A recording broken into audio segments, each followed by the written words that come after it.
빨리 나가셨으면 좋겠고, 136회 시험 보셨는데 그 과정이라고 생각하시면 좋을 것 같아요. 136회 시험 본 거 어떻게 좀 보셨는지 저희 간단하게 회고 잠깐 하고 넘어가도록 하겠습니다. 이 시험이 이럴 줄 알았어요. 구닥다리 낼 줄 알았어. 네. 이전에 인공지능 막 쏟아져 내니까 사람들이 이제 인공지능이랑 친기술로 다 갔거든요. 그러다 보니까 이제 정말 또 극단적으로 또 반대편에 있는 토픽들은 많이 했어요. 물론 인공지능도 나왔지만. 네. 그래서 평소에 당연히 한장 도메인에 있는데 불구하고 저기 구석에 있어서 그냥 넘어갔던 애들 있잖아요. 아, 이거 우선순위 낮아. 뭐 하다못해 저도 이제 우선순위상 얘는 조금 조율하면서 가는 게 좋겠다라고 다 얘기했던 것들 거기서 이제 나왔죠. 뭐 인덱스 이런 애들. 네. 그래서 어쩔 수 없습니다, 그거는. 그런데 크게 생각하지 않으셔도 되는 게 어차피 그거는 다른 사람들도 다 못 써요. 못 쓰는 토픽이에요. IPC, 또 뭐 있었죠? 그 외에 화이트 레이블 마케팅. 네. 그 마케팅 해보는 사람들만 아는 거예요, 그게. 네. 그래서 물론 그것도 그 과정에서 좀 잘하는 사람 있겠죠. 400명 중에 한 3, 4명? 네. 근데 나머지는 다 어차피 안 쓸 거기 때문에 결국에 승부는 나머지 문제 선택을 어떻게 해서 내가 쓰느냐에 좀 달려 있었을 것 같아요. 그래서 제가 생각하기에는 좀 이번에는 중간 시험이기도 하니까 그렇게 많이는 안 뽑을 것 같고 12에서 한 15명?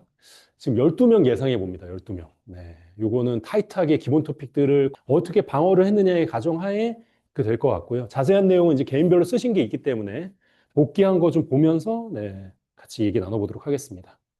자, 1교시. 1교시가 저는 제일 어려웠던 것 같아요.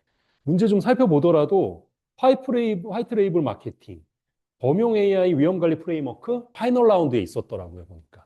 그래서 막판에 제가 파이널 라운드 문제 좀 보고 가시라고 수요일 날인가 전달드렸는데 그때 한번 보셨던 분들은 그나마 좀 괜찮으셨지 않았을까 좀 싶고 에이전트 AI가 뭐예요? 그 우리가 원래 시험에 나왔었던 거잖아요. 우리가 커버리지 있던 거. 야, 치사하게 제4성 정규형을 냈어. 3정규형도 아니고. 가치종속. 네, 거기에 관련된. 그러니까 참 정말 평소에 뭐가 알지 당연히. 근데 쓸 게 없는 애들 지금 낸 거거든요, 지금. 제3규형.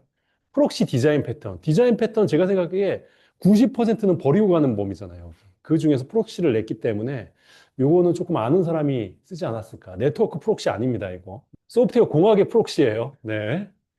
데브옵스, 그렇죠, 알죠. 하지만 장점과 단점을 쓰라고 하니까 이거 뭘 적어야 돼? 한데 수험서에 장점과 단점을 좀 적어 놓은 게 있었어요. 그때 오히려 기본 핵심반에 계시는 분들이 이거는 조금 유리하지 않았을까 싶고, 세그멘테이션 오류, 와, 이건 저 공부할 때도 이거는 공부 안 하고 갔던 거거든요. 이거를 딱 보고, 세그멘테이션 오류, 내 외부 단편화, 그건가? 이걸로 썼다. 와장창.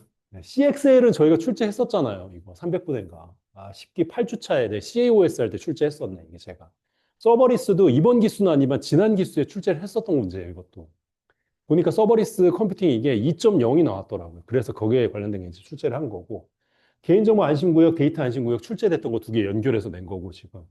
CC, 네, 커먼 크리테리아. 그래서 보안 인증은 이제 국제적으로 통용될 수 있는 표준으로 잡아주는 거고. 야, 타원곡선 암호를. 타원곡선 암호. 야. 그러니까 평소에 알아. 하지만 이름만 아는 애들, 개념만 아는 애들에서 지금 낸 거거든요. 그래서 이제 여기 안에서는 사실 완벽하게 쓸 수 있는 게 별로 없었을 것 같아요. MCP는 뭐 원래부터 찍어줬던 애니까 이런 거 당연히 잘 써야지, 이런 거. 그래서 MCP 같은 경우에는 뭐가 들어가야 돼요? 앞에 클라이언트, 서버, 뭐 이런 애들 들어가야죠. 그 개념도랑 같이 해가지고. 그래서 아마 준비가 되셨던 분들은 이거, MCP, 에이전트 AI, 소설 쓸 수 있는 거, 데브옵스, 그리고 뭐가 있을까요? 뭐 개인정보 안심구역, 화이트 레이블 마케팅, 뭐 이런 거 좀 빼고 나면, 이게 막 만만치 않은 애들이었던 것 같아요. 어디서 내가 마이너스 줄여가냐의 싸움입니다. 네. 내 개념을 알고 얼추 맞춰서 썼다라고 하면 1교시는 제가 생각하기엔 이래요. 대략 한 56점 이상? 네, 56점 이상 방어하는 걸 목표로 했으면 좋았을 것 같아요. 이거 지금 만점 받기 되게 어렵거든요. 커버리지가 너무 넓어. 그래서 56점 이상 나오면 일단 성공. 그 2, 3, 4교시에 만회한다는 가정이 있는 거죠, 이거는. 네. 그래서 그 정도 수준을 가지고 2, 3, 4교시 대응을 좀 보시면 좋을 것 같고요. 네, 2교시는 보면 좀 섞여 있어요. 무난한 문제. 그러니까 썰로 풀어도 얼추 쓸 수 있는 문제들. 1, 2, 3번. 1, 2, 3번. 2번은 네, 2번은 항상 많이 얘기했었던 부분이잖아요. 그래서 요거는 내 인사이트를 얼마나 녹여서 보내줄 수 있느냐. 네, 요거.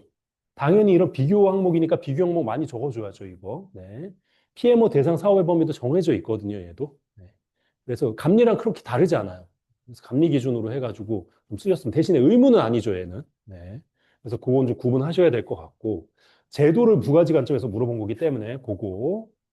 그리고 3번에 LMM 보안취약점 이거 LMM 뒤에 이게 문제를 두 개 밑에 또 냈잖아요. 네. 뒤에는 LMM OWASP에서 내긴 LMM 보안취약점 10대를 물어본 거고 여기는 LMM 보안 위험 세 가지 이상 쓰고니까 그거 10대 이상 끌고 와가지고 써도 뭐 달라지나? 네. 쓰셔도 되죠. 그리고 안 됐으면 그거 적어도 되죠. 적대적 공격에 있는 애들 끌고 와가지고 막 쓰셔도 돼요. 네. 어쨌든 방어로 가능한 애다. 1, 2, 3번. 4, 5, 6번이 이제 또 얼마 안 보는 애들이야, 또 얘네들이. 네, 4, 5, 6번. 그럼 여기서 뭘 선택해서 가져가느냐의 문제인데, 이 제품 계열, 프로덕트 라인은 뭐가 들어가야 되냐면, 얘는 각 분야별로 도메인 공학을 통해서 코어 에셋이라는 걸 개발하고, 공장 생산 라인 있잖아. TV 조립하면 뭐예요? 이런 부품들 있잖아. 부품들 쭉 흘러가면 그거 조립해가지고 TV 완성하는 것처럼 하는 거예요. 그러니까 예컨대 물류 프로젝트 같은 경우엔 물류 프로젝트에서 쓰는 그런 어떤 핵심 코어, 그 코어 에셋을 개발을 해놓고 여기다 쌓아놓고, 아, 잠깐만, 너는 뭐 어떤 요구 사항이야? 들어볼까? 그래, 요거 끼우고, 자, 다음 레벨. 그러면 또 이렇게 해서 끼워서 재료 조립하고, 요런 개념이 좀 들어가요. 요런 개념. 활용 기술, 그게 코어 에셋, 식별, 뭐, 도메인 공학, 이런 애들이 여기 들어가야 돼요. 고려 사항은 말 만들기 나름이에요. 이 고은 형님이 잘 하시는 형님. 그러면 제가 생각하기엔 1, 2, 3, 4 적으면 제가 생각하기에는 여기는 괜찮아. 예. 근데 이게 전통적으로 썰을 푸는 문제가 많이 나왔기 때문에 이건 썰 푸는 문제가 좀 더 팩트보다는 썰 푸는 문제가 1, 2, 3번, 4번은 강하고요. 5번, 6번은 명확하게 얘는 팩트잖아요. 팩트 그냥. 네. 이 팩트를 쓸 수 있어야 되는 거죠. 내가 방어를 5번, 6번으로 했다? 그럼 와장창 될 가능성이 진짜 높아요. 뭐 점수로 따지면 12점 한 7? 네, 요 정도? 내가 뭔가 3페이지 작성했다 가정하에. 얼추 방어를 썼다? 그럼 그렇게 될 것 같아요. 그리고 1.2의 보안취약점이 있기 때문에 1.3으로 개선이 된 애들이 있거든요. 걔네들을 보완해 놓은 게 TLS 1.3 개선 사항이거든요. 그걸 적어줘야 되는 거죠, 얘가. 그러니까 팩트야, 팩트. 팩트, 팩트, 팩트, 팩트, 팩트. 제가 생각하기에는 5번, 6번 안 건드리는 게 좋았을 것 같고. 근데 나는 5번, 6번을 잘 알아. 네. 근데 오히려 내가 썰을 잘 못 풀어 하시는 분들은 이렇게 이쪽으로 쓰시는 것도 좋았겠죠. 제가 생각하기에 5번 클러스터드 인덱스, 논 클러스터드 인덱스 요거 그냥 해석을 하면 해석해서 개념적으로 유추가 가능하지. 하지만 내용 적는 것까지 3페이지 적기 어려웠을 거예요. 이거 제가 생각해 선택한 사람들 거의 없을 것 같아요. 승부는 제가 생각해 아까 말씀드렸잖아요. 위에서 점수가 다 와장창 될 가능성이 높아요. 아무리 준비를 잘한 사람도 저해상 정규형을 쓰라고 하면 파치 종속 말고는 별로 쓸 게 없어요. 예시 들어가지고 이럴 경우에 생긴다. 그럼 해결점은 어떻게 된다까지 적어줘야 되는데 그거 적은 사람이 몇 명이나 될까라고 싶기 때문에 네, 그런 거 가정하면 잘 쓴 사람도 56, 뭐 58 정도에서 될 가능성이 높거든요. 나머지 교시에서 점수를 높여줘가지고 합격자를 정할 가능성이 높아요. 그럼 그 얘기는 뭐냐? 제가 항상 말씀드리잖아요. 그냥 팩트 위주로 쓰면 15점대를 넘길 수 없다. 내 의견을 얼마나 풀어서 정리냐에 따라서 16점, 17점으로 합격 점수를 맞춰줬을 가능성이 굉장히 높습니다. 그렇게 봐주시면 될 것 같고요. 3교시 1, 2, 3, 5번. 네. 그렇지만 5번은 계산 문제이기 때문에 계산 문제인데 그렇게 뭐 어려운 계산 문제는 아니었던 것 같은데. 자, 1번, 2번 썰이에요, 썰. 네. 근데 이거는 뭐 기본 핵심반에서도 아는 거잖아요. 제가 강의했던 거죠. 이거 다 쓰셨죠, 예진님. 이거 제가 기억하시는지 모르겠는데 프로젝트 관리는 안 낸 데서 낸다. 여기서 낼 거다 분명히. 그래서 제가 두 개 했잖아요. 동기부여랑 갈등 관리 둘 중에 하나 준비해야 된다고. 지금 갈등 관리 낸 거고 토크만을 한 번 더 낸 거예요. 그래서 여기는 뭐예요? 자원 관리 영역이에요. 네, 그럼 저 같으면 일단락에 자원 관리 프로세스를 적고 그다음에 두 개 묶어가지고 갈등에 관련된 거 적고 3번에다가 토크만 적고 4번에다가 뭘 적는 게 좋을까요? 자, 2교시부터는 논리예요, 논리. 얘네들을 다 묶어서 연결을 해줘야 돼. 갈등이랑 5단계를 왜 물어봤을까 같이 생각을 해야 된단 말이에요. 제가 흐름을 얘기해 볼게요. 자, 보세요. 이게 수험서에 있는 내용이거든요. 갈등과 성과에 대해서 물어봤잖아요. 그렇죠? 효과, 성과, 갈등 수준. 뭐예요? 갈등 수준이 낮고 아예 갈등 수준이 높으면 뭐예요? 퍼포먼스가 낮다. 그래서 조직 내에서는 적절한 갈등 수준을 유지해 주는 게 좋다. 이 내용이 언급이 돼야 되고 두 번째, 이걸 그려줘야 돼, 이거를.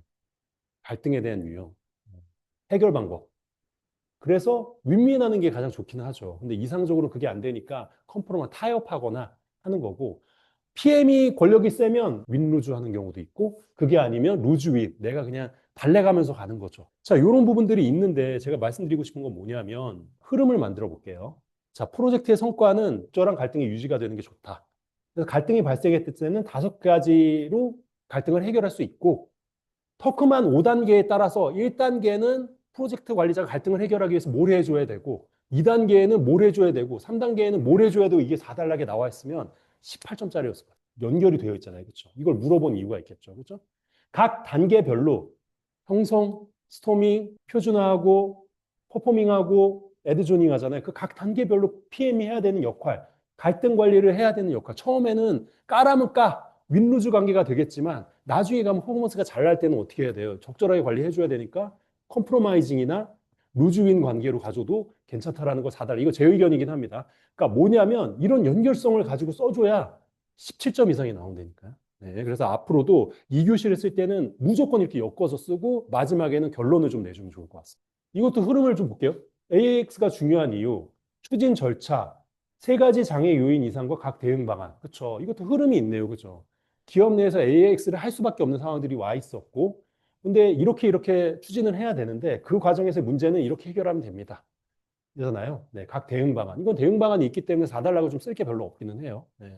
그래서 충분히 이 흐름만 연결을 해서 잘 적어주셨으면 좋겠어요. 한글로. 네. 품질. 이것도 오늘 이제 문제 확인 문제로 낸 건데 품질이 뭐고 이 품질의 목적과 기능에는 뭐가 있고 그 중에 품질 보증. 예, 그 영역이죠. 예, 그래서 인스펙션, 웍스루 뭐 여러 가지 있잖아요. 그렇죠? 네. 걔네들을 얘기를 한 거죠. 점점 들어가는 거죠. 품질이 있고 얘의 목적은 이렇게 되는데 이걸 달성하기 위해서 인스펙션이라는 걸 쓰면 이렇게 된다. 그럼 지금 어때요? 이게 글이 점점 깊숙이 들어가고 있잖아요. 그럼 다음 단계에 4달러를 뽑아줄 수 있는 건 뭐겠어요? 인스펙션을 실제 적용할 때 고려사항들을 적어주면 가장 좋죠. 이게 흐름. 자, 아웃라이어. 네, 아웃라이어, 이게 아웃라이어와 노이즈를 물어본 거 이게 거기에 있었더라고요. 보니까. 면접 질문에 있었어요. 그래서 이 노이즈랑 차이점, 전형 맥락, 군집 이거는 사실 알고 있지 않으면은 전형 맥락인지 군집인지 알 수가 없단 말이에요. 그래서 사실 얘는 정확하게 개념을 적고 이 다가 다가 핵심이었다라는 말씀 좀 드리고 싶습니다. 네. 근데 점점 얘도 들어가죠. 아웃라이어가 뭐야? 근데 노이즈라는 비슷한 개념이랑은 어떻게 달라? 근데 얘 유형이 3가지가 있는데 그거에 대해서 좀 적어봐. 그럼 4단락은 마찬가지로 실제 현장에서 데이터 분석을 할 때 아웃라이어의 이 전형 맥락 군집의 처리 방안이라든지 이런 것들을 적어주면은 완벽한 거죠. 주의점 이런 거. 자, 혼동행렬. 자, 그렇게 되고요. 계산 문제, 메모리 누수. 네. 이것도 저기 다른 분들 복귀한 거 보니까 프로그램 관점에서 복귀 메모리 누수해야 되는 처리 방안들을 잘 적었더라고요. 실무적으로 그걸 좀 적어줘야 되는 거기 때문에 내가 그냥 무난하게 접근을 했다? 그러면은 5, 6번 제하고 1, 2, 3, 4로 쓰는 게 제일 좋았을 것 같습니다. 4교시, 뭘 고르느냐에 따라서 진짜 얘는 있는데 이거는 어떤 사람한테는 좋은 거고 어떤 사람한테는 사실 크리티컬한 문제이기도 했어요. 그래서 여기 문제 선택이 중요해요, 선택이. 이것도 주간 모의고사 때 나왔던 거예요, 제가. 네, 윤리 기준이랑 핵심 원칙 이거 물어봤었잖아요, 1교시로, 1교시형으로. 1주차 경영에서 물어봤고요. 이거는 OS 영역이긴 한데 잘 모르면 이거는 제끼고, 그렇죠? 그리고 요게 보니까 이게 나왔더라고요. 사업전문 평가 제도 이게 300분 할 때 나왔잖아요. 저희. 그죠? 그래서 개정 내용을 많이 몰랐다라고 하면 조금 이게 좀 있었는데 거의 준비가 됐으면 이게 3번도 선택하면 좋았을 것 같고 공급망 보안 제로 터스크 이것도 뭐 대응하기 썰로 대응하기 괜찮았고 OWLML 이건 10개 다 외워서 써야지 이 얘기를 했으니까. 그리고 보안 품질 요거는 답이 없는 문제입니다. 그래서 품질 확보에 한 자동 기술 도구 라이프 사이클 관점에서 요게 이제 비슷한 문제가 좀 있더라고요. 300분 때 냈던 것 중에서. 위험 모델링이었나? 네, 그래서 아예 개발할 때부터 그 라이프 사이클 관점에서 보안 품질 확보하기 위한 행위들 그게 있었잖아요. 그거 적어줬으면 되는 내용이기는 했습니다. 전반적으로 그냥 요약을 좀 해보면요. 전통 토픽 플러스 AI인데 이렇게 거의 뭐 쏠림이 너무 심했어요. 양쪽으로. 그렇게 좀 됐을 것 같고요. 대신에 2교시형이 썰 문제들이 그래도 좀 많아가지고 그 썰 문제를 좀 보완을 잘했다라고 하면 1교시형의 마이너스를 충분히 보완시켜 나갈 여지들은 있었다. 각 교시마다. 예. 이거는 팩트로 물어본 게 별로 없거든요. 아까 뭐 예컨대 TLS 이런 애들, 그리고 인덱스 이런 애들 팩트 제외하고, 그리고 OWASP 내도 뭐 팩트형 문제긴 하죠. 이게 제외하고, 아까 계산하는 거 그거 제외하고, 이렇게 하면은 대부분 다 썰 기준으로 좀 풀어서 쓸 수 있는 내용들이었기 때문에 인사이트를 얼마나 좀 보여줬느냐가 관건일 것 같습니다. 네.